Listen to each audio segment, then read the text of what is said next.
یہ سارے کام یہاں کیوں ہوئے؟ پورا عالم اسلام آزاد ہوا، کہیں نعرہ اسلام کا نہیں لگا، کہیں عرب قومیت پر، کہیں کسی اور عصبیت پر تحریکیں چلی ہیں، صرف تحریک پاکستان تھی کہ پاکستان کا مطلب کیا؟ لا الہ الا اللہ۔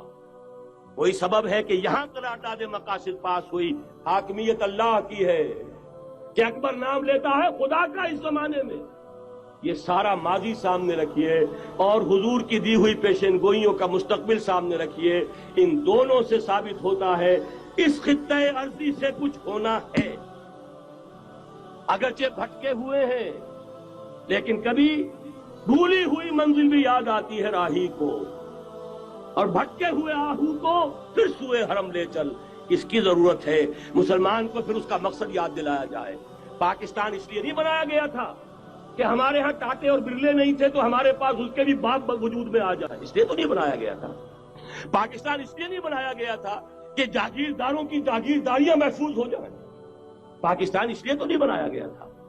اور یہ کہ نمازیں اور مسجدیں تعمیر ہو جائیں، مسجدیں تو امریکہ میں تعمیر ہو رہی ہیں، عالی شان سے عالی شان، اس لیے پاکستان نہیں بنا تھا۔ آج بھی مسلمان، میں معذرت سے عرض کر رہا ہوں مولانا سے، آج بھی بھارتی مسلمان کی ایوریج نمازی ہونے کے اعتبار سے پاکستانی مسلمان سے کہیں بہتر ہے۔ آج بھی برقع نظر آ جائے گا تو ہندوستان میں نظر آ جائے گا۔ میں نے اپنی آنکھوں سے دیکھا چند سال پہلے، جب مکہ مسجد حیدرآباد دکن میں 3 دن مسلسل میری تقریریں ہوئی ہیں، 10,000 مرد اور 5,000 خواتین، اور ان میں سے کوئی بغیر برقعے کے نہیں تھی۔ ایک سیلاب نظر آ رہا تھا برقعوں کا کہ جب جلسہ ختم ہوا ہے، رات کے 12 بجے 3 دن تک متوالی۔ یہاں کہاں نظر آئے گا برقع آپ کو؟ یہاں تو جس کے پاس 2 پیسے ہو گئے اس نے سب سے پہلے برقع اتار کے پھینک دیا۔ معلوم اچھی طرح سمجھ لیجئے، یہ چیزیں تو وہاں زیادہ ہیں یہاں کی نسبت۔ اصل ضرورت تھی کہ یہاں اس نظام کو قائم کیا جائے، وہ نظام عدل اجتماعی، وہ جس میں حریت ہو، جس میں عام آدمی بھی خلیفہ وقت کو ٹوک سکے۔ یہ کرتا کیسے بن گیا؟ ایک خاتون بھی کھڑی ہو کر دامن پکڑ لے، عمر تمہیں کیا حق ہے کہ ہمارے مہر کے اوپر پابندی لگا رہے ہو، جبکہ اللہ نے نہیں لگائی۔ اللہ قرآن میں قنطارہ کا لفظ استعمال کر رہا ہے۔ ڈھیروں سونا دے دے کوئی شخص اپنی بیوی کو مہر کے اندر، طلاق دیتے وقت اس میں سے کچھ نہیں لے سکتا۔ آپ کون ہوتے ہمارے حق کے اوپر پابندی لگانے والے؟ اور عمر نے کہا، آج ایک بڑھیا نے وہ اب عمر کو دین سکھایا، آرڈیننس واپس۔ حضرت سعد بن ابی وقاص رضی اللہ تعالی عنہ جو فاتح ایران تھے، وہ گورنر ایسے ہی نہیں بن گئے تھے ریوڑیاں بٹی ہو اور گورنر ہی مل گئی ہو، وہ تو خود فاتح تھے ایران کے، اس لیے گورنر تھے۔ صرف ایک پرچہ پہنچا ہے بارگاہ خلافت میں، حضرت عمر فاروق کے پاس انفارمیشن آئی، سعد نے اپنے گھر کے باہر ڈیوڑی بنا لی ہے اور ایک دربان کھڑا کر دیا، حضرت بلال کو بھیجا ہے رقعہ دے کر، اور یہ حکم تھا کہ بلال پہلے تو جاتے ہی ڈیوڑی میں آگ لگا دینا، پھر یہ رقعہ دینا میرا۔ اور رقعے میں لکھا ہوا تھا، اے سعد، لوگوں کو ان کی ماں نے آزاد جانا تھا، تم نے انہیں اپنا غلام کب سے بنا لیا ہے؟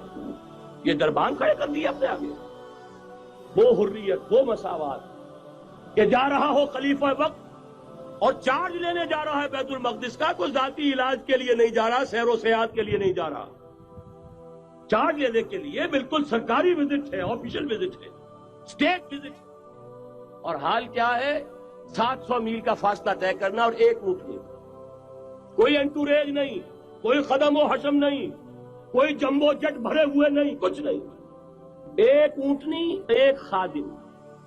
اس ایک اونٹنی پر چونکہ راستے کا راشن بھی ہے لہذا 2 آدمی نہیں بیٹھ سکتے، ایک بیٹھ سکتا، ایک منزل خلیفہ وقت بیٹھا ہوا ہے اوپر اور خادم نکیل پکڑ کر چل رہا ہے، اگلی منزل خادم اوپر بیٹھا ہے اور خلیفہ وقت عمر بن الخطاب رضی اللہ تعالی عنہ، اور وہ آگے آگے نکیل پکڑ کر چل رہا ہے۔ یہ نظام چاہیے آج نوع انسانی، اس کے انتظار میں، اس کی تلاش میں نوع انسانی نے کتنے تجربے کر لیے، کیسی چھلانگیں لگائی، ملوکیت ختم کی، آسمان سے گرا کھجور میں اٹکا، جمہوریت آئی نام نہاد، لیکن وہ سرمایہ دارانہ نظام بن کر آگے سے بڑھ کر لعنت بن گئی۔ پہلے جاگیردار مسلط تھا، اب سرمایہ دار اور کارخانے دار مسلط ہو گیا۔